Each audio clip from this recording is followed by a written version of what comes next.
রাজধানীতে পুলিশের সাথে প্রকৌশল বিশ্ববিদ্যালয় শিক্ষার্থীদের ব্যাপক সংঘর্ষ হয়েছে। তাদের ছত্রভঙ্গ করতে সাউন্ড গ্রেনেড, টিয়ার শেল নিক্ষেপের পাশাপাশি লাঠিচার্জ করে পুলিশ। শিক্ষার্থীরাও ইট পাটকেল ছোড়ে। এতে বেশ কয়েকজন শিক্ষার্থী ও পুলিশ আহত হন।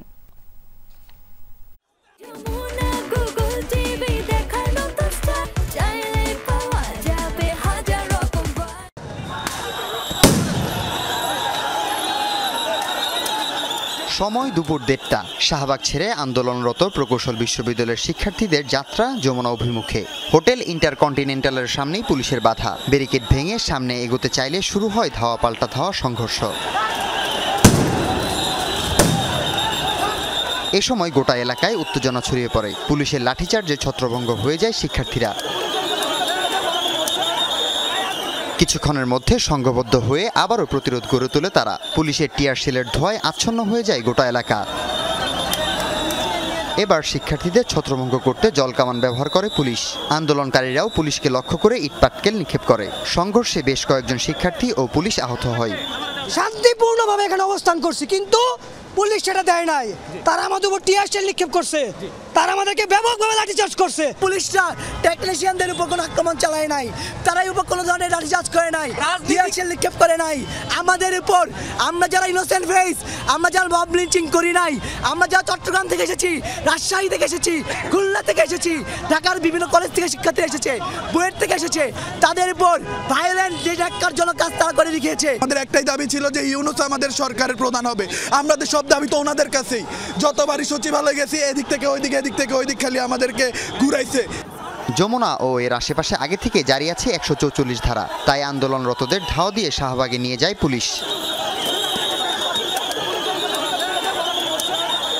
বিধান হচ্ছে এখানে আসতে পারবে না, কিন্তু তারপরে তারা হচ্ছে স্টুডেন্ট, যেহেতু তারা বারবার জোর করে আসতে চায়।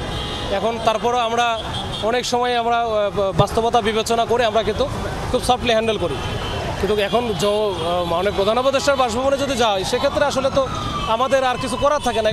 বিকেল 3টার দিকে প্রকৌশল শিক্ষার্থীরা আবারও শাহবাগ এলাকায় অবস্থান নেয়। এর আগে সকাল 11:30টায় মিছিল নিয়ে বুয়েট থেকে টিএসসি হয়ে শাহবাগে অবস্থান নেয় প্রকৌশল বিশ্ববিদ্যালয়ের শিক্ষার্থীরা। অবরোধ করে শাহবাগ মোড়। এতে অংশ নেয় দেশের বিভিন্ন বিশ্ববিদ্যালয়ের প্রকৌশল অনুষদের শিক্ষার্থীরা। স্লোগানে মুখরিত হয়ে ওঠে গোটা এলাকা। এ সময় ওই সড়কে যান চলাচল বন্ধ হয়ে যায়। শাহবাগ থেকে প্রথমে মার্চ টু সচিবালয় কর্মসূচি ঘোষণা দেয়া হয়, কিন্তু দুপুর 1টার দিকে তারা সিদ্ধান্ত পাল্টে মার্চ টু যমুনা ঘোষণা দেয়। হাসিবুল করিম বিজয়, যমুনা নিউজ, ঢাকা।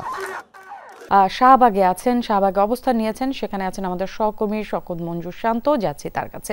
শান্ত, আমরা জেনেছি বুয়েটের 11 সদস্যের প্রতিনিধি দল সরকারের 3 উপদেষ্টার সাথে বৈঠকে বসেছেন। সেই বৈঠকের কোনো আপডেট তথ্য কি আপনার কাছে আছে কিনা?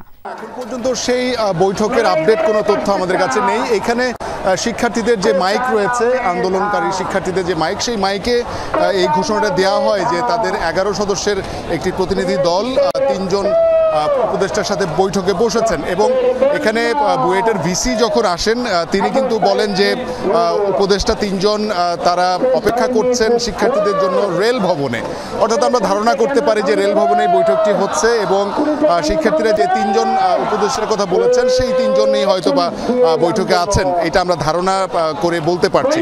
এবং বলতে হবে যে শিক্ষার্থীরা কিন্তু এখানে অবস্থান নিয়ে আছেন এবং তারা বলেছেন যে বৈঠকে যদি তাদের পক্ষে কোনো সিদ্ধান্ত না আসে, সেই ক্ষেত্রে শিক্ষার্থীদের এই অবস্থান কর্মসূচি কিন্তু চালু থাকবে। অর্থাৎ তারা এই অবস্থান কর্মসূচিকে চালিয়ে যাবেন এবং তাদের অবস্থান অনড় থাকবে এবং তাদের যে দাবিগুলো রয়েছে, সেই দাবির সাথে আরও 5 দফা দাবি কিন্তু তারা সম্পৃক্ত করেছেন 3 দফার সাথে।